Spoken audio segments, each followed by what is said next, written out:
이제 오늘은 성령의 선행과 구제에 대해서 생각해 볼게요. 첫째로 제자여야 합니다. 36절이에요.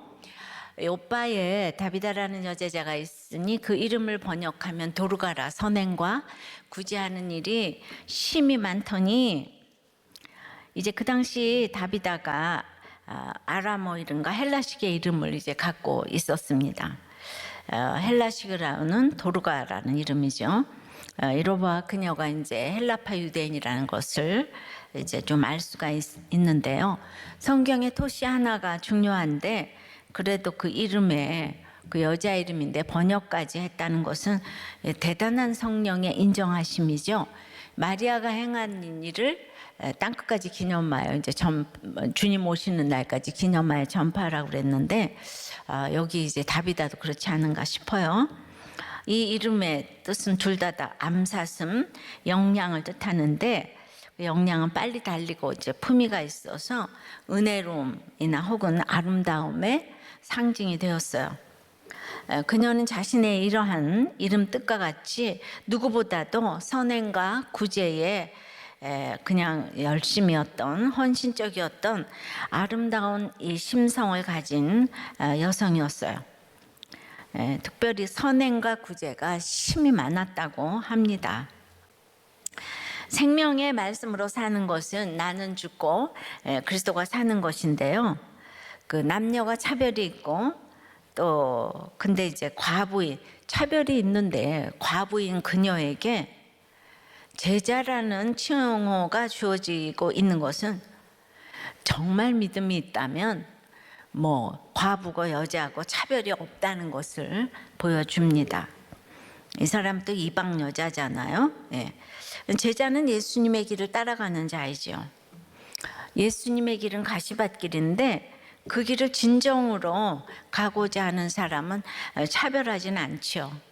아니, 차별을 해도 받지를 않죠. 빌립이 전했건 헬라파 그리스도인 중에 누가 전했건 다비다는 복음을 제대로 받아들여서 성도를 넘어서는 제자가 된 것 같아요. 자, 우리들 교회 인턴 전도사가 신방을 따라갔대요. 그러다가 이제 깜짝 놀랐는데, 그냥 집사님의 살아있는 간증이 처음 만난 이 초신자분의 마음을 그렇게 열지 몰랐다는 거예요.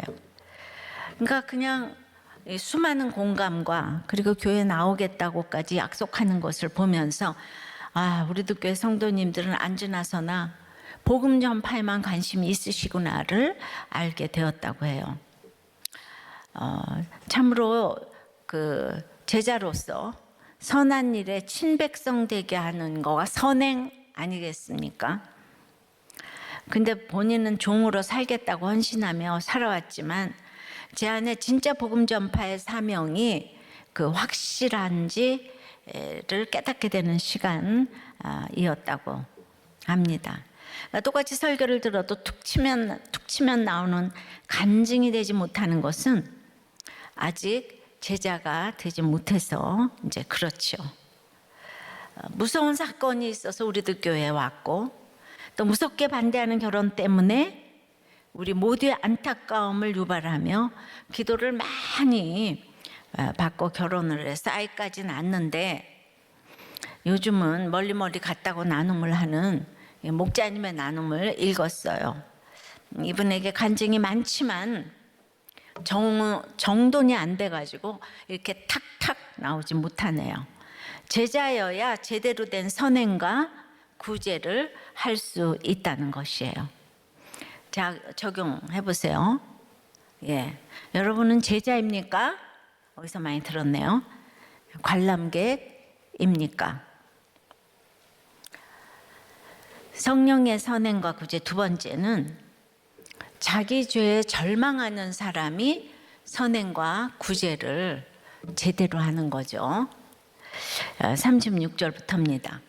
요빠에 다비다라는 여제자가 있으니 그 이름을 번역하면 도르가라, 선행과 구제하는 일이 심히 많더니 그때에 병들어 죽음의 시체를 씻어 다락에 누이니라.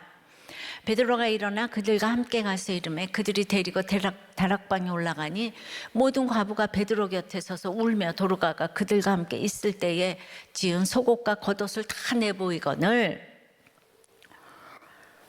구제와 선행이 심히 많은 그때에 병들어 죽었다고 하는 거예요. 자, 이 본문은 다비다 도르가를 같이 사용하고 있어요. 베드로가 오니까 모든 과부가 도르가의 이 선행을 기리면서 이 속옷과 재산 가치가 있는 겉옷을 다 내보이면서 울었다고 합니다. 이와 같은 과부들의 모습은 다비다가 과연 이 땅에서 어떠한 모습으로 살았는지를 잘 말해주는데요.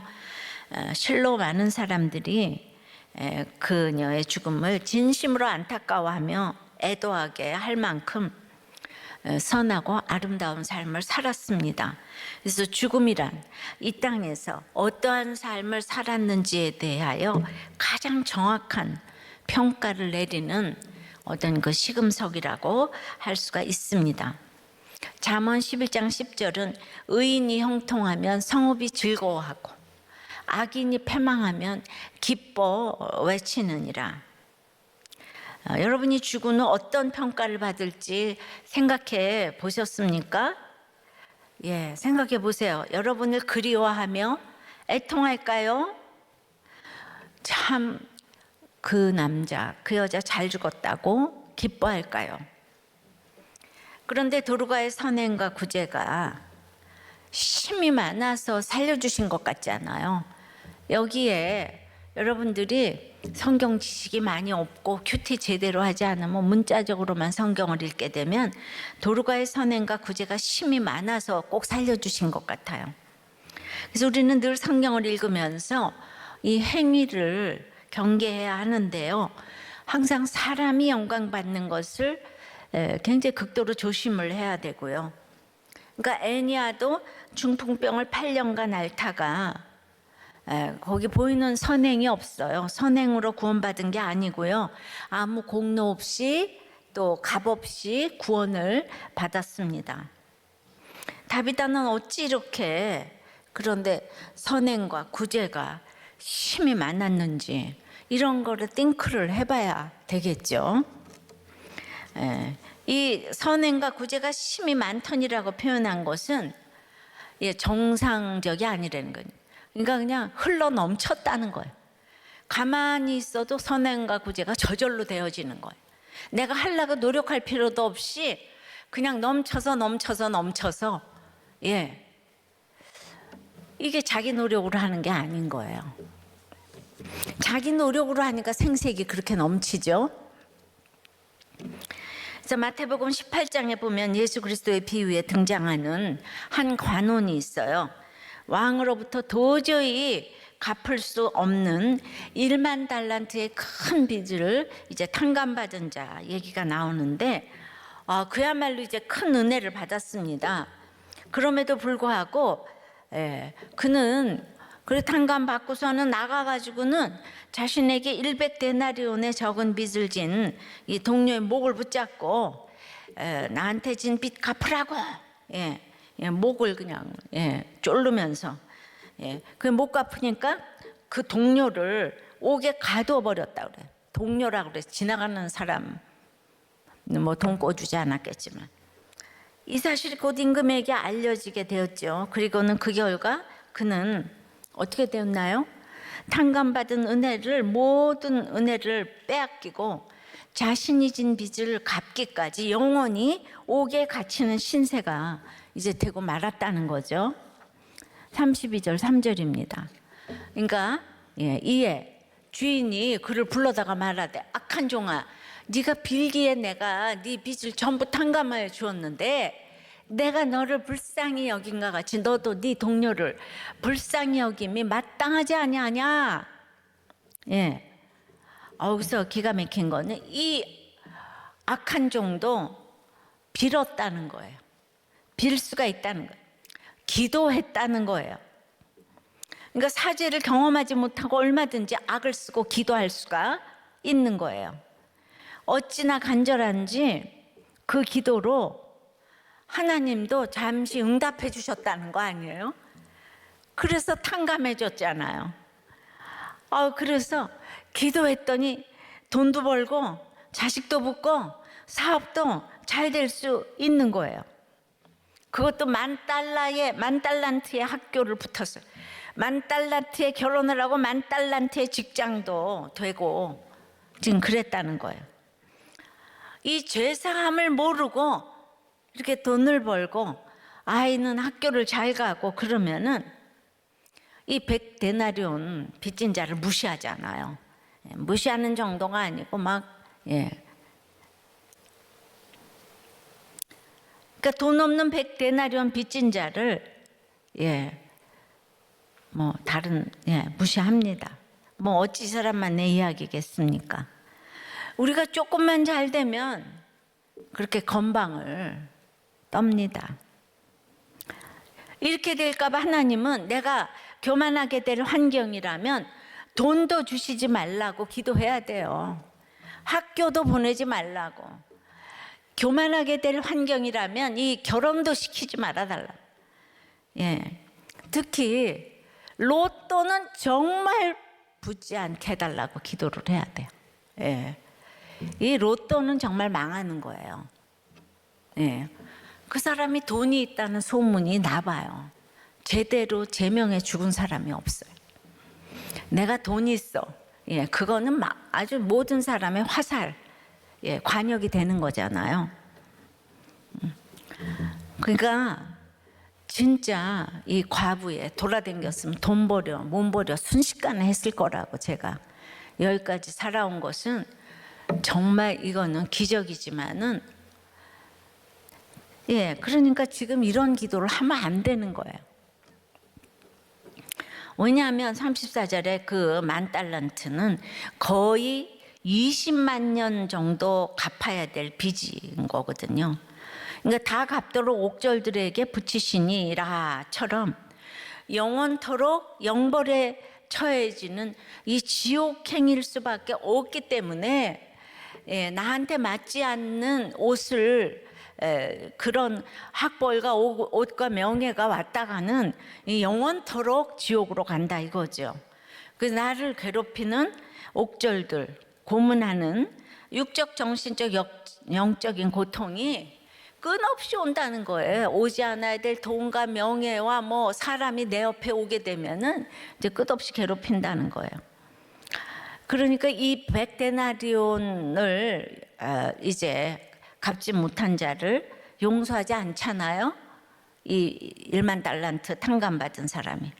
근데 이런 용서를 안 하는 자를 하나님께서는 정말 왜 용서하지 않으실까요? 하나님께서도 용서하지 않는 자가 있는데 그건 큰 죄이기 때문이에요.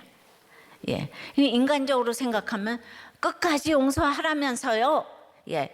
이거는 죄이기 때문에 그 죄가 우리 속에 있으면 그 죄는 우리를 죄의 결과인 이 죽음으로 끌고 가기 때문에 용서하지 못하는 불순종이 우리에게 있을 때 이 죽음의 냄새가, 사망의 냄새가 우리를 뒤덮는다는 거죠. 그래서 상대를 원망하고 미워하는 마음이 우리의 삶을 뒤흔든다는 거예요. 그러니까 불쌍히 여기지 못하는 것이 아주 지옥이에요. 불쌍히 여김이 마땅한데 지금 불쌍히 여겨야 될 사람을 불쌍히 여기지 못하는 것이 무엇인가 말입니다. 그러니까 내가 1만 달란트 탕감 받고도 그 100데나리온 그 빚진 자를 용서하지 못해서 목을 조르고 미워하고 그리고 이제 죽여라 그러고 이제 감옥에 이제 그래 맨날 우리 법조하잖아요. 증거 있어 증거. 감옥에 가두지만 나는 1만 달란트 탕감받은 사람이란 말이죠. 내 신분이 1만 달란트 탕감받은 사람이라는 거. 이거를 여러분들이 이거를 잊어버리니까 믿는 사람으로서 그렇게 함부로 살아서는 안 되는데 이렇게 함부로 욕을 하고 원망을 하고 산다는 거죠. 자, 1만 달란트. 그러니까 그 1만 달란트 그 탕감받은 사람은 이미 빚을 1만 달란트 빚졌으니 얼마나 돈을 물쓰듯 하고 화려하고 명품 걸치고 외제차 타고 겉으로 보기에 멋있었겠죠. 그런데 이 사람이 망했잖아요. 근데 기도를 하니까 회개도 안 했는데 반짝하고 또 회복을 시켜주셨어요. 그래가지고 그냥 빚이 다 없어져 버렸어. 다시 돈이 벌린 거예요. 이런 사람이 참 불쌍한 사람이에요. 회개를 하지 못하도록 자꾸 돈이 생겨, 돈이 벌려요. 자꾸 승진이 돼요. 이때 돈이 없으면은 회개하고 주님께 나가겠는데 그냥 기도하니까 그러니까 이런 기도회에는 가면 안 되는데, 이런 기도하니까 내가 기도하니까 뭐가 됐다, 이거 뭐가 됐다, 그게 아니라 기도하니까 내가 십자가를 지게 됐다 이래야 되겠는데, 기도하니까 학교 붙었다, 나 병 났다, 이거 위험한 거죠. 그러니까 내가 1만 달란트 탕감받은 것이 성도의 인생이라면요, 그냥 내가 용서하지 못한 건 다 100데나리온 빚진 사람인 거예요. 그러니까 내 신분을 잊어먹고 그걸 용서하지 못해서 미워하고 속을 끓고 위장병을 앓고,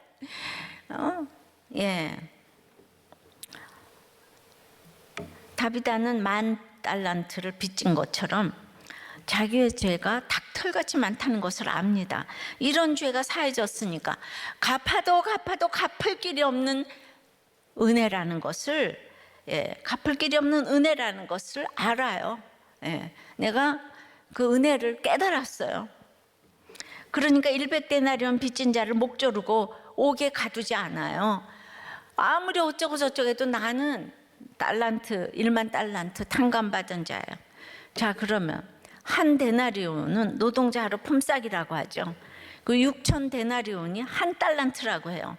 하루 품삯은 사람마다 다르겠지만은 10만 원이라고 하면 한 달란트는 6억이 되겠고, 뭐 30만 원이 하루 품삯이라면 18억이 한 달란트가 되겠어요. 그러면은 이 하루 품삯이 얼마냐에 따라서 20만 년이냐 40만 년이냐 이 80만 년이냐, 이 영겁의 세월 동안 그걸 갚아야 되는 거예요. 그러니까 내 죄가 1만 달란트처럼 많다면 얼마나 절망이 되겠습니까?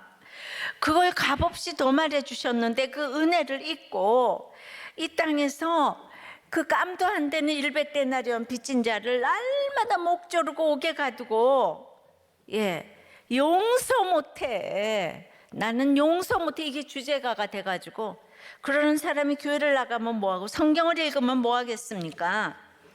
다비다는 바로 이 1만 달란트 빚진 마음으로 선행과 구제를 하니까 그냥 이게 흘러 넘쳐요. 넘치고 싶어서가 아니라 줄 것만 있어요. 아무리 줘도 또 줄 것이 채워지는 거예요. 그래서 심이 많다고 하는 거예요. 이거를 흘러 넘치는 거를 심이로 번역을 잘 해놓은 거죠. 사람은 선한 것이 하나도 없는 거예요. 그럼 다비다는, 왜 다비다는 특별 은혜를 받았나? 다비다는요 이미 과부예요. 그러니까 고아와 과부를 불쌍히 여기라고 했기 때문에 낮은 자리에 있는 거예요. 낮은 자리에 있는 사람은 저절로 겸손해요. 그래서 환경이 겸손한 것이지 겸손한 사람이 없다 그러잖아요. 그러니까 자기 죄에 대해서 절망하는 것이 다른 사람보다 쉬워요. 환경에 가진 게 없으니까. 그만큼 선행을 할 수가 있었다고 봅니다. 조금도 생색을 낼 수가 없는 그의 마음가짐이었던 것이죠. 사도 바울을 생각하면 스데반을 내가 돌로 쳐 죽였다. 그러면은 이 사람은 1만 달란트 탕감받은 자인 거예요. 사도 바울 이해되시죠? 그러니까 그런 마음이 드는 게 은혜인 거예요. 내가 그러고 싶어서 그런 게 아니고 그 탕감받았다는 게 깨달아지니까 이걸 은혜라고 하죠. 근데 이제 그렇게 심이 많았잖아요. 선행과 구제가 심이 많았어요. 그랬는데 37절에 그때에 병들어 죽었대요. 이 성경 잘 봐야 돼. 상을 주셔도 한참 주셔야 하는 그때에 병들어 죽었다고 합니다. 바로 이게 구속사예요. 이게 이해되셔야 합니다. 그래서 우리는 1만 달란트 탕감받고 살아가는 그 인생에 어느 때라도 주님이 오라시면은 그냥 가면 되는 거예요. 근데 내가 구제 많이 했는데, 내가 한 선행이요, 내가 얼마나 참고 살았는데, 내가 죽으라면 죽는 신용도 했다. 근데 어떻게 나에게 병이 걸리게 하시지? 어떻게 나를 죽게 하시지? 그런 말은 없다는 거예요. 실컷 구제하다가 상으로 병과 죽음을 주실 수 있어요. 열심히 선행과 구제를 하다가 하루아침에 갈 수 있어요. 근데 우리 사랑하는 집사님들이 기도 제목에 암이 너무 많더라고요. 오늘 이것이 얼마나 다비다의 축복인 줄을 아시기를 바랍니다. 예, 아셨죠? 다비다는 죽기 전에 아무에게도 칭송받고 환호받지 않았어요. 예, 다비다를 보니까 그 당시 좀 이상했겠구나.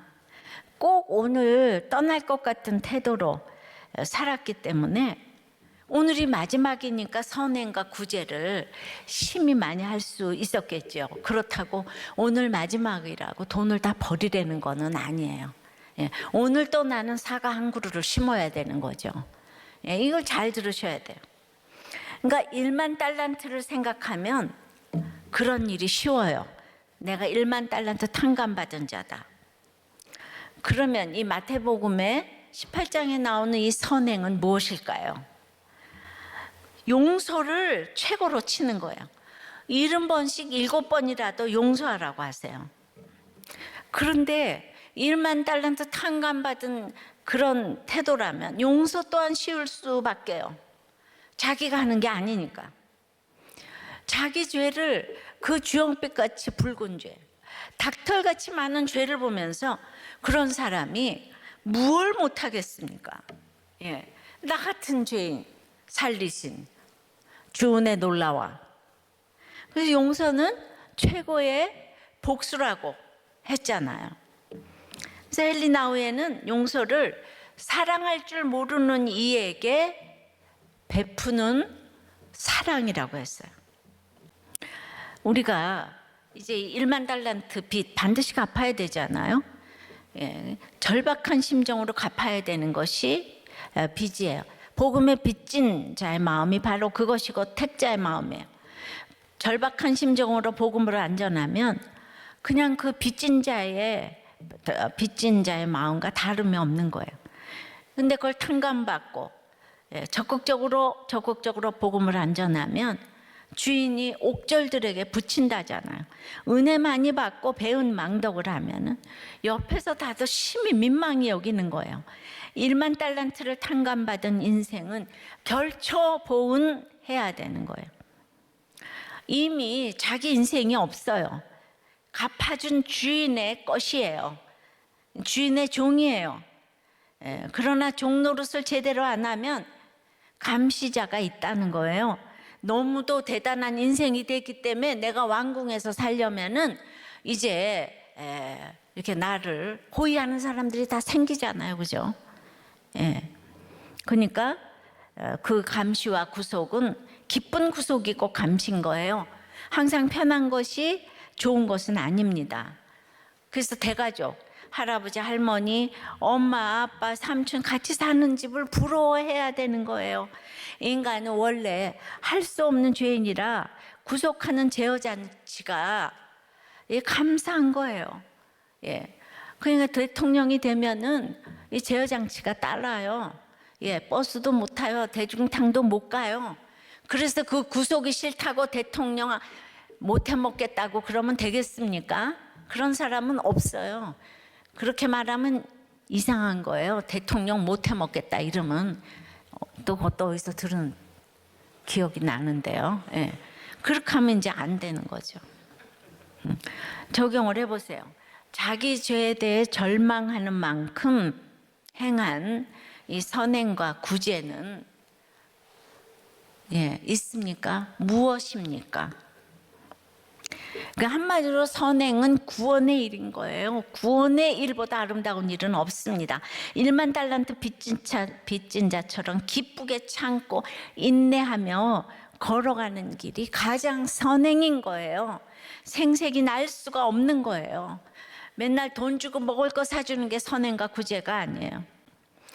자, 텔레비전에서 다큐 방송을 이제 봤습니다.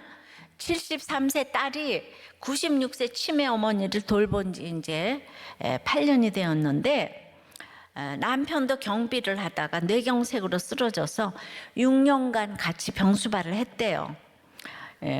그 남편 대소변 수발부터 이제 가래 뽑는 것까지 다 했는데, 남들은 어떻게 그렇게 사냐고 하지만 거동도 못하는 남편을 돌보면서 힘든 시간을 지나오는 동안 치매 어머니라도 있어서 든든한 버팀목이 되었다고 합니다.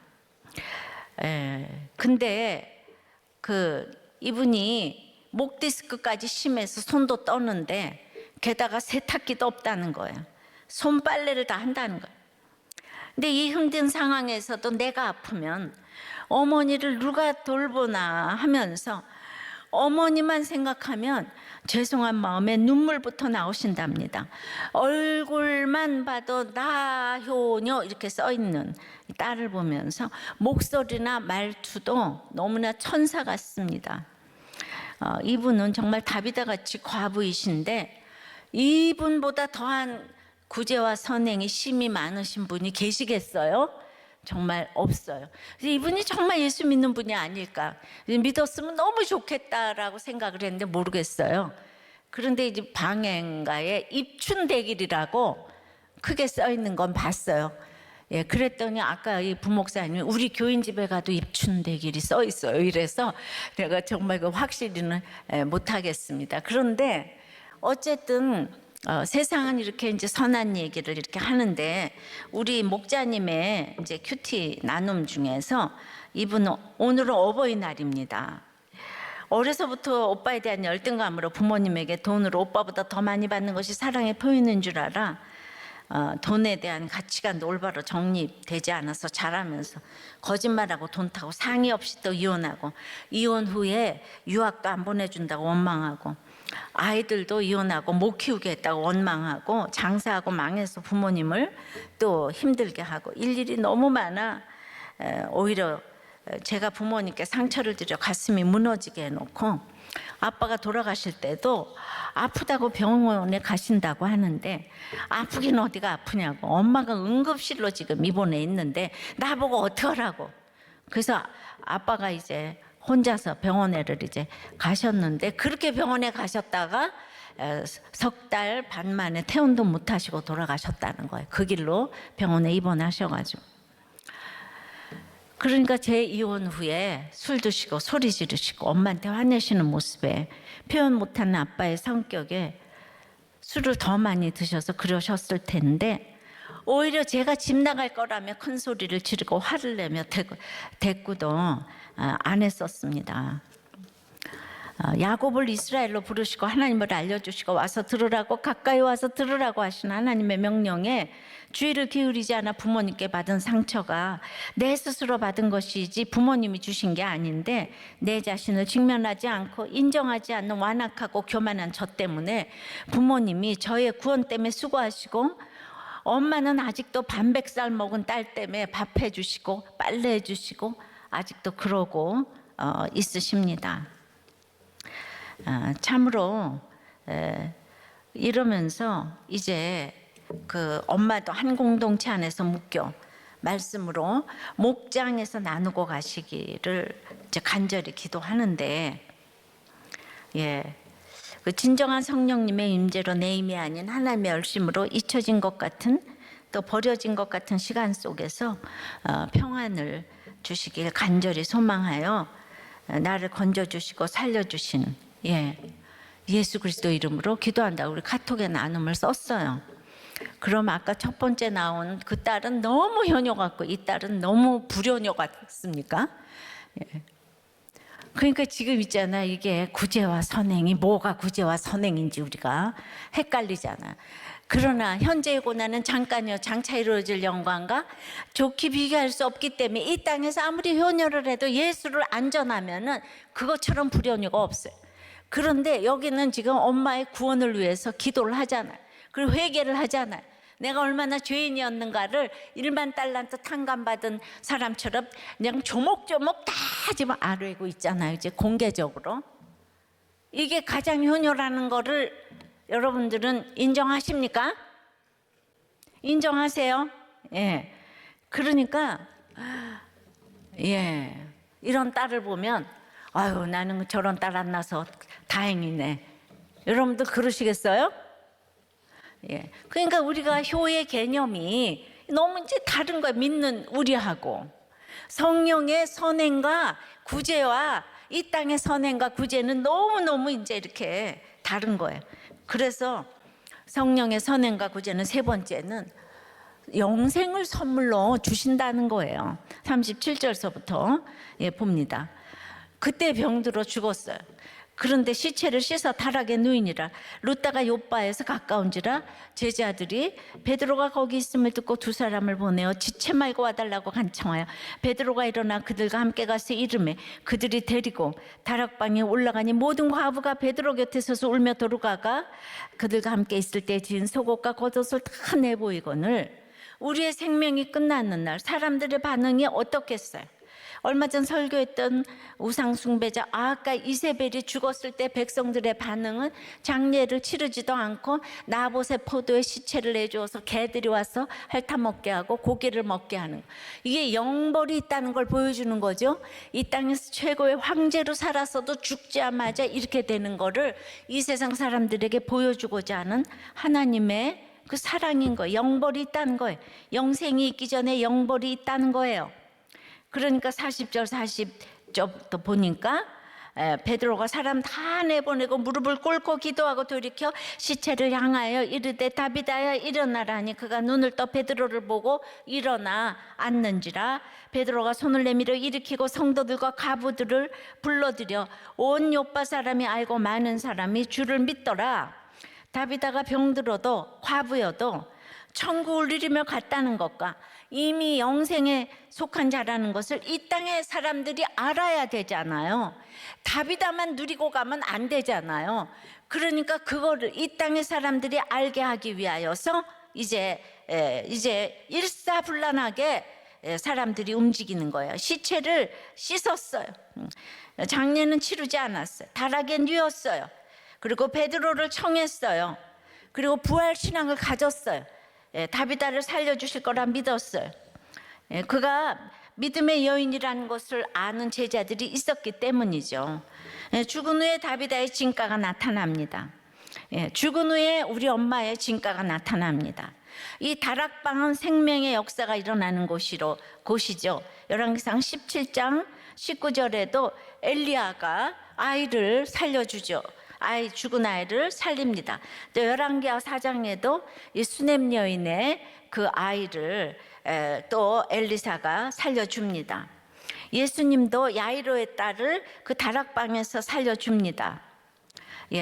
그래서 엘리야가 사르밧, 거기 사르밧 과부, 거기 다락방에 기거하다가 데리고 가서 침상에 누이고 이제 다 살리잖아요. 그러니까 베드로가 이것을 기억하고 자기의 그 침상에 다비다가 누워 있으면 더 낮은 바닥에서 무릎을 꿇고 기도하면서 예수님이 야이로의 딸도 아무 공로가 없지만 소녀야 일어나라 달리다 굼 한 것처럼 다비다야 일어나라 다비다 굼 하니까 다비다가 딱 일어나 앉았어요. 참으로 기적 같은 일이 아닐 수 없지만은 그러나 이 일은 베드로가 한 것이 아니라 예수님이 하셨다는 거예요. 그냥 누가는 계속 그걸 강조해요. 사도행전 3장 12절에 앉은 뱅이가 일어나는데 베드로가 이거를 보고요 백성에게 말하되 이스라엘 사람들의 이 일을 왜 놀랍게 여기느냐. 우리 개인의 권능과 경건으로 이 사람을 걷게 한 것처럼 왜 우리를 주목하느냐. 우리가 주목할 것을 주목해야지 맨날 기적을 주목하면 안 된다는 거죠. 성도는 하나님의 권능을 전달하는 통로인 거예요. 그래서 베드로의 명령을 통해서 나타났는데 그것이 베드로가 한 일이 아니다. 이제 9장의 중심 메시지는 이 모든 일을 다 보고 주께로 돌아오니라. 또 알고 많이 주를 믿더라가 주제거죠. 베드로는 성도들과 과부들을 분리했어요. 예, 이 과부들을 성도들이라고 부르지 않았어요.